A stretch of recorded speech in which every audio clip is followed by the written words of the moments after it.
Welcome to Mccrackins Corner. Our guest today is Chris Dyrstad. How you doing today, Chris? Good. Nice to see you again. You know, Chris, to go back in the years to what inspired you originally to get into music. When did that begin for you? I started at an early age with piano. My parents started me out with piano lessons. And then when 4th or 5th grades came around, it was getting into band. So did you start playing piano at home? Yes. Did you do it in school? No, I did that at home, took piano lessons. Okay. So that started that whole thing out. I always played by ear too on the piano, a lot when I was a kid. But in band, I learned how to play the saxophone. And were you reading music at that time? Yeah, alto and tenor sax in the band. And then around 13 years old is when I started getting into guitar. And from there, it's just been guitar. And what inspired you to start playing guitar, from moving from the horns to the guitar?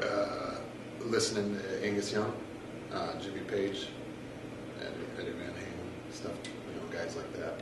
Now, did you take lessons, or did you just pick it up? I was self-taught. Self-taught? Self-taught, yeah. Did you start on an acoustic guitar and work through electric? Yeah, I started on my dad's acoustic guitar, old Harmony. Was it a 6 or 12 string? 6 string. 6 string? Yeah, old Harmony that I just beat. Mike probably remembers it from the jazz band. I used to play that, but I still have it to this day. So when you started learning on that guitar, what kind of music were you playing? It was AC/DC. On the acoustic? Yeah.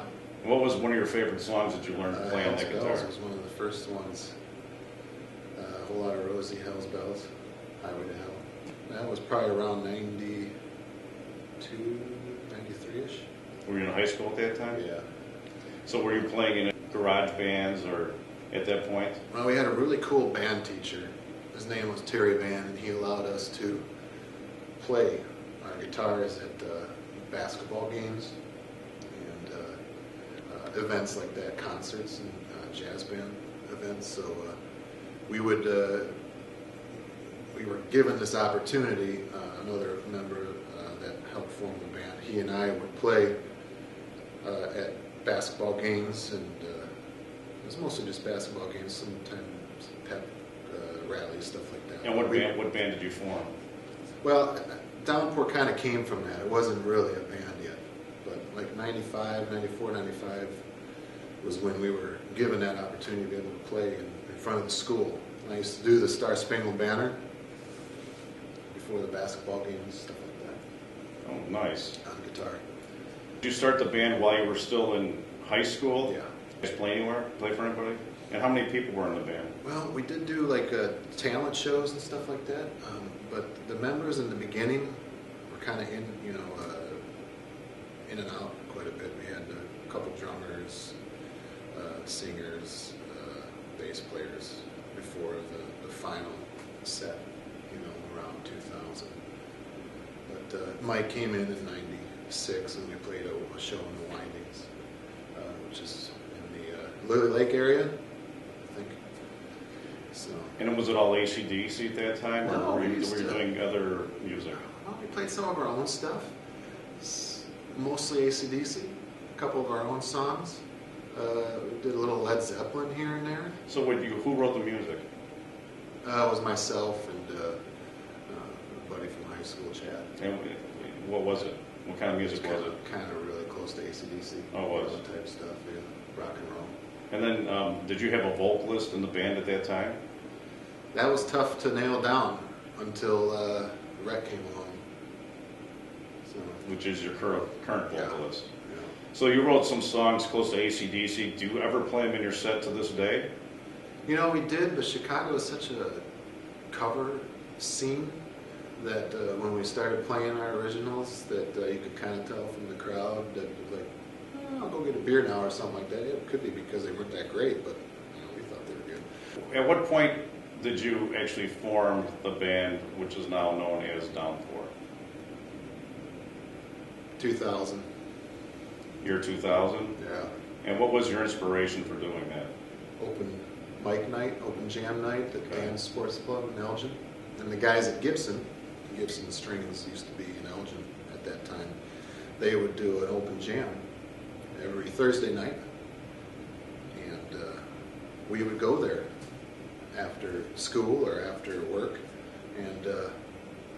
that's when we saw Rhett. And he came on the scene and he was reading from sheets, the lyrics. And we all went home one night and we're like, that was insane good. Now, what did you play at the open jam night? Did you play? We did AC/DC. We were known as the AC/DC guys. So you guys just showed up, played AC/DC, and then he showed up, and played. he was there, and you didn't know him, and just kind of meshed together. Yeah, he just he came up one time. I don't know how it worked out. Chad gave him the sheets and goes sing. It was magic right there. I've been to several of your shows over the years. I noticed all the different moves, maneuvers that go on stage. Is that choreographed, or you guys just wing it, or? That's over years of playing, and it just comes natural to both of us. It almost looks like a repeat sometimes, so I was just wondering if it was choreographed. Yeah, sometimes we try to mix it up. Yeah. Sometimes, have it. What's your favorite song to play AC/DC with the guitar? Back in Black is probably one of the coolest riffs I'd have to say to play. Now, do you ever play drums, or do you guys ever alternate? He doesn't let me touch his drums. No. No. So, I do every once in a while. do you once in a while? We don't alternate on a show though. You never alternate on a show? You tried to do it before with your originals, but do you plan on never putting them into a set again? Or maybe writing something else that's comparable to AC/DC that you guys might want to put on into a set? I mean, I have a few songs written already. But, yeah, maybe someday. Stick them into a set. Now the outfits you guys wear, which you see with AC/DC's Angus, and how did you make that outfit come together? Well, there's some similarities with that. If you know the story about Angus Young, he wore his schoolboy outfit that his sister had recommended. But so my mom actually made that from scratch, and she recommended that I do it. So Really? yeah. Wow. So it was really neat. This was probably back in 2002 that my mom made it, out of velvet. And it's... So is it a one of a kind? Yeah, that's the only one I have. It's been tailored as I've gotten older. Okay. But yeah, so it's kind of neat to kind of have... It survived the test of time. Yeah, to have that, influence from another family member, kind of like Angus did. So now you guys been playing now for what, 18 years as a band? Yeah, with Rhett, yeah, and some of the other guys, about 18 years. And do you plan on changing anything in your show other than AC/DC? Do you plan on moving into some other type of genre of music? We'll see. We'll see what happens. Like I said, Chicago is such a big cover scene. There are a lot of cover bands out there that do really well. We found our niche, and we enjoy it. Yeah, I mean, I wouldn't say we wouldn't put songs, different types of songs. We used to play Led Zeppelin. But you grew up learning the piano, so you kind of got away from that altogether, or do you still? I still play the piano. You still play the piano? Yeah, my kids are taking piano lessons, so I just learned Bohemian Rhapsody the other day. Go figure. I love Yeah, I saw the movie actually. It was pretty interesting. And then what about horns? Are you done playing horns? that. I pick it up every once in a while, but I scare myself when I hear it. And where do you see the band going moving forward? I think we're just gonna just have a good time. I mean, I don't see us changing that too much. I think that's part of how we lasted so long, is we don't wear it out. Chris and Mike. For the AC/DC stuff, Gibson SGs from 1976 all the way to 2013. Now, is there a specific color you like in a guitar? I like the ebony and the heritage cherry. Those two are. And is it a 6 or a 12 string? There's 6 strings, yeah, SGs. So just like Angus uses. They're modded just a little bit to sound more like Angus, but. Now, we were talking a little bit off camera about how you guys set up your speakers. Yeah, a lot of people they get taken aback when they see a downpour show, like, why are your speakers turned around? We usually respond that we want to blast Mike out, but no, that's not the case. But it must blast you out, right? If they're turned around. It depends on the room. Sometimes I get a lot of guitar. But no, we do that. So AC/DC, the sound of AC/DC is pushing air. You know, you can't attenuate. What do you mean pushing air? I don't understand. The speaker moving and Oh, pushing okay, air. okay. We've used attenuators before, and it just, you lose tone with the attenuator. And for the layman like myself, what is an attenuator? It basically decreases the volume, so you can crank your guitar head, and then it'll go through an attenuator, and the output will be you can dial in the output through there to the speaker. So basically, it's like a dummy load that decreases the output of the amp. Now, is that something you guys decided to do on your own, or is that something that was done with ACD? Do they do that? Where they No, turn they them? don't use attenuators. So we used to, but the sound was different.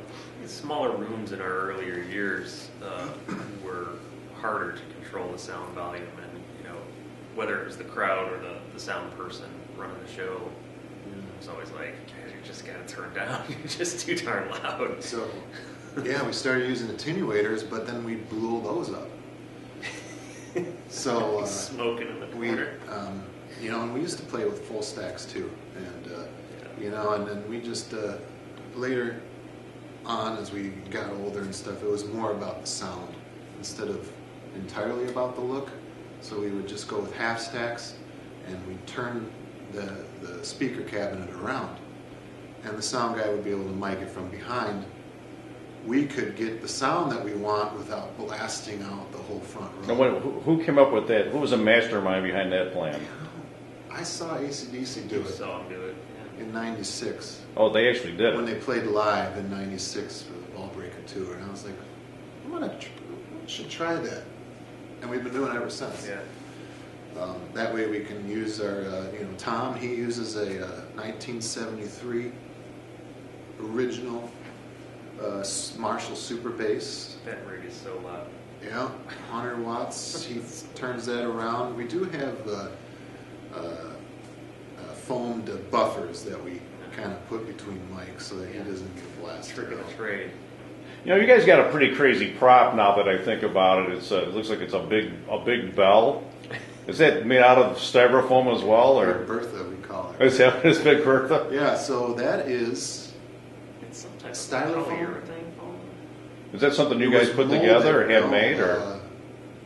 No, one of Tom's friends, Ron, built that from scratch. Yeah. So it's chicken wire molded with foam, and then he hot knifed it.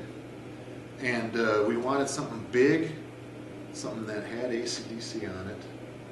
And then it was beautiful. We premiered it at Fire Bar. Yeah. And then we couldn't get it in the door. It's just a couple inches. Logistic So we issue. actually had to take a little bit off the back, and then we can Velcro it back on. Yeah. So we can take it off and Velcro it back on to get it through some doors, because they want to make the Just a standard little door too. width. That was a real moment. It was a Spinal Tap moment. Yeah, So it's not functional in any way. It's just a prop. it's just a prop, and it's light. People It's think pretty it's light. heavy, but it's really light. Even with it being as large as it is, it's pretty. What did you say that thing weighs? I've seen you hang it up on your outdoor shows. I've seen guys hang it up from the stage. The upper part of the stage is with a rope. Well, our good friend Charles Owen, he came up with a contraption to hang it up there, but we had so much issues with the sound guys letting us put it up on their light rack, which I understand. Charles made a really nice stand for it. He's ever been a part of this band too, Charles. He's done a lot for us. He's been a fan for a long time. Oh yeah, I know Charles. As a matter of fact, he's got the name of the band tattooed on his shoulder, Yeah, I believe. he Yeah. does. He's He a does. real fan. Yeah, he does a lot for us. He made the cannon. And, God bless you, Charles. yeah, Thanks, Charles. salute you, buddy. Chris, thank you for coming to McCrackins Corner. Thanks, Ed. This is Chris from Downpour. Go see them. Check them out on the internet. They rock. And they got great outfits, too. And he's got one that's got staying power. McCracken out!